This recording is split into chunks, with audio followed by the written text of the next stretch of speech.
O homem sorridente. Era uma quarta-feira, alguma coisa entre 1 e 2 horas da manhã, e eu estava andando perto de um parque patrulhado pela polícia perto do meu apartamento. O parque, como era na maioria das noites, estava completamente vazio. Eu virei em uma pequena rua a fim de voltar ao meu apartamento, quando notei pela primeira vez. No final da rua, do meu lado, havia uma silhueta de um homem dançando. Era uma dança estranha, semelhante a uma valsa, mas ele terminava cada pedaço com um passo estranho. Eu acho que poderia dizer que ele andava dançando em minha direção. Pensando que ele provavelmente estaria bêbado, eu passei para o mais perto possível da rua para deixar a maioria da calçada para ele. Quanto mais perto ele ficava, mais eu percebia o quão gracioso ele andava. Ele era muito alto e magro, e vestia um terno velho. Ele dançava ainda mais perto até que pude ver seu rosto. Seus olhos estavam bem abertos, a cabeça estava levemente inclinada para trás, olhando para o céu. Sua boca foi feita como um desenho doloroso e largo. Entre o sorriso e os olhos, resolvi atravessar a rua antes que ele dançasse mais perto. Eu parei de olhar para ele para atravessar a rua vazia. Quando cheguei do outro lado, olhei para trás, e então parei de repente. Ele tinha parado de dançar e estava em pé, com um pé na rua, perfeitamente paralelo a mim. Ele estava me encarando, mas ao mesmo tempo ainda olhava para o céu. O sorriso ainda era grande nos seus lábios. Eu estava completamente nervosa por isso. Eu voltei a andar, mas mantive meus olhos no homem. Ele não se moveu. Ficamos cerca de meio quarteirão de distância. Eu me virei para ver a calçada à minha frente. A rua e calçada à minha frente estavam totalmente vazias. Ainda nervosa, eu olhei para onde ele estava para ver se ele tinha ido embora. Por um breve momento eu me senti aliviada até que eu o notei. Ele havia atravessado a rua e agora estava agachado. Eu não poderia dizer com certeza, devido à distância e à sombra, mas eu estava certa que ele estava me encarando. Eu havia tirado os olhos dele por não mais que 10 segundos, então estava claro que ele havia se movido bem rápido. Eu estava tão chocada que eu fiquei ali por algum tempo, encarando ele. E então ele começou a se mover em minha direção de novo. Ele dava passos largos e exagerados, como se fosse um personagem de desenho animado aprontando com alguém. Só que ele estava se movendo muito, muito rápido. Eu gostaria de dizer que nessa hora eu fugi ou retirei meu spray de pimenta ou meu celular ou qualquer coisa, mas não fiz. Eu apenas fiquei ali, completamente congelada enquanto o homem sorridente rastejava em minha direção. E então ele parou de novo, mais ou menos um carro de distância. Ainda sorrindo, ainda olhando para o céu. E então, depois do que pareceu uma eternidade, ele se virou, bem devagar, e começou a andar dançando para longe. Apenas assim. Sem querer virar as costas para ele de novo, eu apenas olhei ele indo, até que estivesse longe o bastante para ser quase fora de visão. E então eu percebi uma coisa. Ele não estava mais se afastando nem dançando. Eu olhei horrorizada como a forma dele, distante, crescia mais e mais. Ele estava voltando em minha direção. E dessa vez ele estava correndo.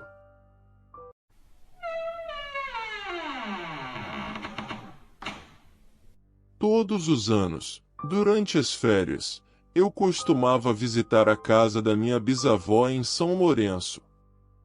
Era um lugar encantador, cheio de história e memórias de infância. No entanto, havia algo que sempre me intrigava: o relato arrepiante da minha prima sobre uma aparição sobrenatural. Minha prima costumava contar, com olhos arregalados e voz sussurrante, sobre uma mulher vestida de noiva que ela viu descendo uma ladeira ao lado da casa. O incidente ocorreu por volta das 3 horas da manhã, quando o silêncio da noite era interrompido apenas pelo som dos grilos e da brisa suave. Segundo o relato dela, a mulher fantasmagórica gritava desesperadamente, um grito tão alto que cortava a calma noturna como uma lâmina afiada. Ela disse que a figura parecia real, com um vestido branco esvoaçante e cabelos escuros voando ao vento da madrugada. O que tornava a história ainda mais arrepiante era o fato de que a janela do quarto onde minha prima estava hospedada dava de frente para a ladeira, proporcionando uma visão direta do ocorrido. E não foi apenas a visão da mulher que a assustou, mas sim o fato de que em questão de segundos ela viu a figura descer a ladeira e desaparecer completamente da vista, como se tivesse corrido a uma velocidade sobre-humana. Cada detalhe do relato ecoava na minha mente enquanto eu me acomodava na cama naquela noite.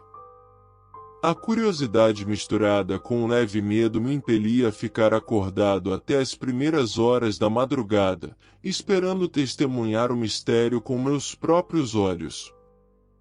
Quando o relógio finalmente marcou 3 horas da manhã, meus sentidos estavam em alerta máximo. A escuridão lá fora parecia mais densa do que nunca, e o vento sussurrava histórias antigas enquanto a lua lançava uma luz pálida sobre a ladeira. Foi então que vi uma figura branca, indistinta à distância, começou a descer a ladeira lentamente.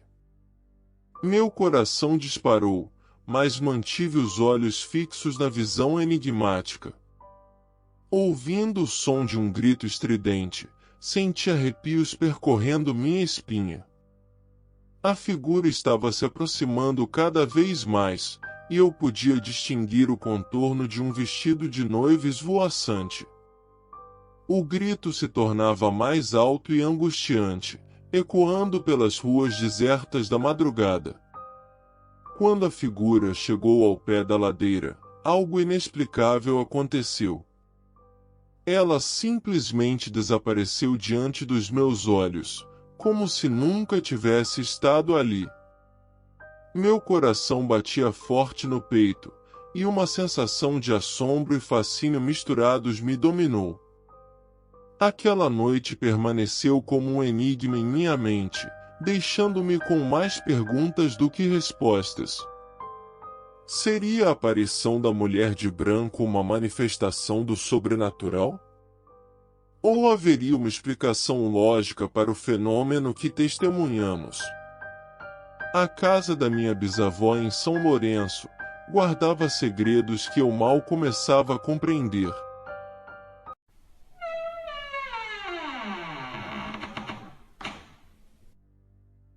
A vila onde morei quando criança era um lugar peculiar, um quarteirão repleto de casas com 2 entradas para carros e várias vielas e ruelas que facilitavam o acesso e o trânsito de pedestres. Naquela época, eu era novo na cidade e não conhecia muitas pessoas, mas acabei vivendo uma experiência que me marcou profundamente. Certo dia, enquanto pedalava minha bicicleta pela vila, fui abordado por um menino que parecia aflito. Oi. Você, por acaso veio daquela direção? Ele apontou na direção de onde eu vinha. Sim, por quê? Respondi curioso. Você viu um cara estranho de bicicleta por ali? Ele me perseguiu quando eu estava voltando para casa, e agora estou com medo de sair novamente. Quer que eu dê uma olhada? Ofereci ajuda. Sim. Por favor, vê lá, e me avisa. Ele concordou. Decidi então retornar pelo mesmo caminho que havia vindo. Ao passar em frente a uma casa, deparei-me com um sujeito bastante estranho. Ele tinha um olhar enlouquecido e emitia uma risada diabólica. Ao seu lado, havia uma bicicleta deitada no chão. Subitamente, ele montou na bicicleta e começou a fazer barulhos de moto com a boca, como se estivesse imitando uma cena de filme. Não, ecoava o som bizarro, e quando olhei para trás, o sujeito estava me seguindo, fazendo barulhos ainda mais estranhos com a boca, né, né, né. O desespero tomou conta de mim naquela noite escura e silenciosa. Corri o máximo que pude, sentindo o frio da noite e a solidão das vielas vazias. Ao chegar na casa do menino que havia me abordado, ele rapidamente abriu o portão e mandou que eu entrasse. Larguei a bicicleta no chão, ofegante e assustado, mas ao mesmo tempo com um riso nervoso no rosto. Aquele cara é doido. Ele me perseguiu. Exclamei, tentando recuperar o fôlego. Eu sei, ele fez o mesmo comigo. Respondeu o menino, compartilhando sua própria experiência com um sujeito estranho. De repente, o sujeito apareceu novamente, fazendo um cavalinho de pau na frente da casa do menino, soltando um nem-nené e depois saindo em disparada.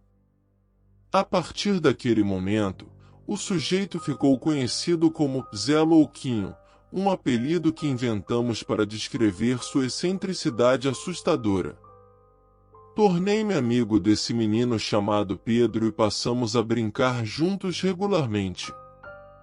No entanto, nossos caminhos pela vila mudaram completamente. Costumávamos pegar um atalho pela ruela onde Zé Louquinho morava para chegar mais rápido à casa um do outro. Mas tudo mudou em um dia fatídico, quando estávamos indo para a casa de Pedro e fomos surpreendidos por outro personagem sinistro. Um velho careca pulou na nossa frente, gritando "Ah!" de forma estranha, que nos deixou apavorados. Corremos e rimos de nervoso ao mesmo tempo, chegando à casa de Pedro em estado de choque. A partir desse dia, o velho careca passou a ser conhecido como Carequinha, outro elemento assustador que nos fazia dar voltas enormes na vila para evitar suas surpresas. A partir de então, evitamos completamente as ruas onde Zé Louquinho e Carequinha costumavam aparecer. Mudamos nossos caminhos, dando voltas pelo quarteirão para chegar às nossas casas, sempre com a sensação de que algo estranho e assustador podia surgir a qualquer momento nas vielas sombrias da nossa vila.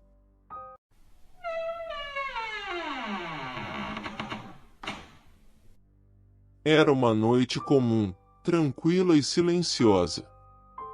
Eu estava voltando para casa após um longo dia de trabalho, caminhando pelas ruas vazias da cidade. A única luz vinha dos postes, criando sombras alongadas que se estendiam pelo chão. Foi então que percebi uma figura estranha seguindo os meus passos, uma sombra escura que parecia se mover de forma independente. No início, pensei que fosse apenas minha imaginação, mas a sombra continuava lá, mantendo a mesma distância de mim. Quanto mais eu me aproximava de casa, mais a sensação de desconforto crescia em meu peito. A sombra não tinha forma definida, mas sua presença era palpável e perturbadora. Ao me aproximar da porta da minha casa, percebi que a sombra também se aproximava. Ela se movia de forma fluida e sinistra, como se estivesse se divertindo com meu desconforto. Com um arrepio na espinha, entrei apressadamente e fechei a porta atrás de mim, esperando deixar a sombra do lado de fora. Subi as escadas até meu quarto, esperando encontrar refúgio e paz ali. No entanto, assim que me deitei na cama, ouvi batidas na porta. O som ecoava pelo corredor vazio, preenchendo o ambiente com uma tensão palpável. A sombra estava tentando entrar no meu quarto, como se quisesse me assombrar até nos momentos mais íntimos de tranquilidade. Sem opções, desci as escadas e abri a porta da frente. Para minha surpresa, não havia ninguém do lado de fora. A sombra havia desaparecido sem deixar vestígios, como se nunca tivesse estado lá. Fiquei parado por um momento, tentando entender o que havia acontecido, mas a sensação de que algo sobrenatural estava à espreita permaneceu comigo durante muito tempo. Desde então, cada sombra na noite me fazia lembrar daquela experiência perturbadora. A presença da sombra sinistra, sua determinação em me seguir e sua misteriosa aparição criaram um suspense constante em minha mente, transformando as noites tranquilas em momentos de temor e ansiedade. Amigos do canal Horrores Inexplicáveis, eu vou ficando por aqui, e agradeço a todos que ficaram e ouviram até o final. Não se esqueça de curtir e seguir o canal. Um forte abraço, fiquem com Deus, e até o próximo vídeo.